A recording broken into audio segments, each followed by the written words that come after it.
যে 10টি কারণে কবুতর তাদের ডিম নষ্ট করে থাকে। তো আমি প্রায় এই ভুলগুলো আমার হতো, যেই ভুলগুলোর কারণে আমার ডিম কিন্তু প্রায় কবুতর নষ্ট হয়ে যেত, আমি সেই ডিম থেকে বাচ্চা পেতাম না। তো সেই ভুলের সমাধান নিয়েই আজকে একটি ভিডিও করেছি আপনাদের।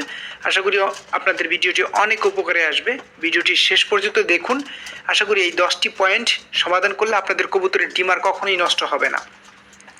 যারা আমার চ্যানেলটিকে এখনও সাবস্ক্রাইব করেননি, প্লিজ চ্যানেলটিকে সাবস্ক্রাইব করে দিবেন, যাতে নতুন নতুন ভিডিও দিলে ভিডিওগুলো চলে যায় আপনাদের কাছে। তো কবুতর ডিম পারে কিন্তু ডিম নষ্ট করে ফেলে, এটি একটি কমন বিষয়। অনেক ভাইয়েরা আমাকে কমেন্টস জানিয়েছেন, আশা করি আপনারা আরও কমেন্টস করবেন আমাকে। আপনাদের কমেন্টস দেখেই কিন্তু আমি ভিডিও তৈরি করে থাকি। তো চলুন চলে যাই কী কারণে কবুতর ডিম নষ্ট করে থাকে। কবুতর যদি নর এবং মাদি বা জোড়াটা যদি না মিলে, তাহলে কিন্তু কবুতর ডিম পারবে, কিন্তু সেই ডিম থেকে বাচ্চা ফুটবে না। কারণ যদি নর কবুতর না থাকে, সেখানে দুইটাই যদি মাদি থাকে, অথবা নর যদি আপনার বনজা হয়, তাহলে কিন্তু আপনার কবুতরটি, পায়রি কবুতরটি আপনি ঠিকই ডিম পারবে, কিন্তু ডিম থেকে কিন্তু বাচ্চা ফুটবে না।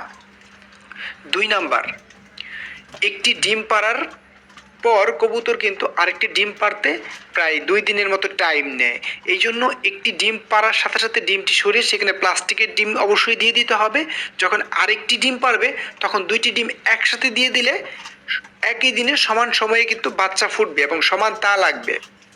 3 নাম্বার, ডিমে যদি তা কম হয়, তার মানে ডিম পাড়ার পর যদি কবুতর ডিমের মধ্যে কম বসে বা বসতে চায় না, তাহলেও কিন্তু আপনার ডিম থেকে বাচ্চা ফুটবে না, ডিম নষ্ট হয়ে যাবে।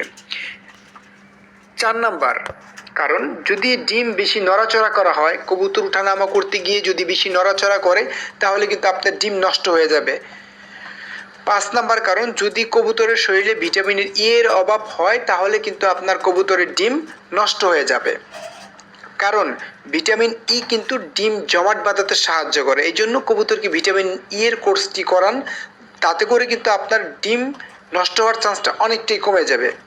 6 নাম্বার কারণ, ডিমে যদি বেশি পরিমাণ রোদ লাগে, তাহলে কিন্তু ডিমের যে টেম্পারেচারটা সেটা নষ্ট হয়ে যায়। নষ্ট হয়ে গেলে ভিতর থেকে কিন্তু আর বাচ্চা গ্রো করতে পারে না, ডিম কিন্তু নষ্ট হয়ে যায়। 7 নাম্বার কারণ, খাঁচায় কবুতর পাললে অবশ্যই খাঁচার ভিতরে একটি কাঠের টুকরা দিয়ে দিন, যাতে সেই কাঠের টুকরার উপরে দাঁড়িয়ে পায়রা পায়রি মিটিং করতে পারে, তাহলে কিন্তু ডিমগুলো নষ্ট হবে না। 8 নাম্বার কারণ, যদি বৃষ্টি হয়, বৃষ্টির পানিতে যদি কবুতর ভিজে যায় এবং এই ভিজা কবুতর গিয়ে যদি আপনার ডিমের উপরে বসে, তাহলে কিন্তু আপনার ডিমটি নষ্ট হয়ে যাওয়ার চান্স থাকে। তার মানে ডিম যদি পানিতে ভিজে যায়, তাহলে কিন্তু ডিম নষ্ট হয়ে যাবে। এই জন্য বৃষ্টির সময় কবুতরকে ছাড়া যাবে না, যাতে ভেজা শরীর নিয়ে কবুতর ডিমের মধ্যে না বসে। 9 নাম্বার, যদি ক্যালসিয়ামের ঘাটতি পড়ে কবুতরের শরীরে, তাহলে কিন্তু ডিম নষ্ট হয়ে যাবে। কারণ ডিমের তৈরি করতে ক্যালসিয়াম দরকার হয় এবং ডিমের খোসা তৈরি হতে কিন্তু ক্যালসিয়াম দরকার হয়। ক্যালসিয়ামের ঘাটতি বললে কিন্তু নরম খোসার ডিম তৈরি হবে, আলটিমেটলি ডিমের খোসা ভেঙে যাবে বা ছিদ্র হয়ে যাবে, ডিমটি নষ্ট হয়ে যাবে। ঘন ঘন 10 নাম্বার, যদি ঘন ঘন ডিম বাচ্চা করান, তাহলে কিন্তু কবুতরকে অবশ্যই রেস্ট দিতে হবে। ঘন ঘন ডিম বাচ্চা করলে কিন্তু কবুতরের পরবর্তীতে ডিম নষ্ট হওয়ার চান্স থাকে। আশা করি ভিডিওটি আপনাদের অনেক উপকারে এসেছে। ভালো থাকবেন, সুস্থ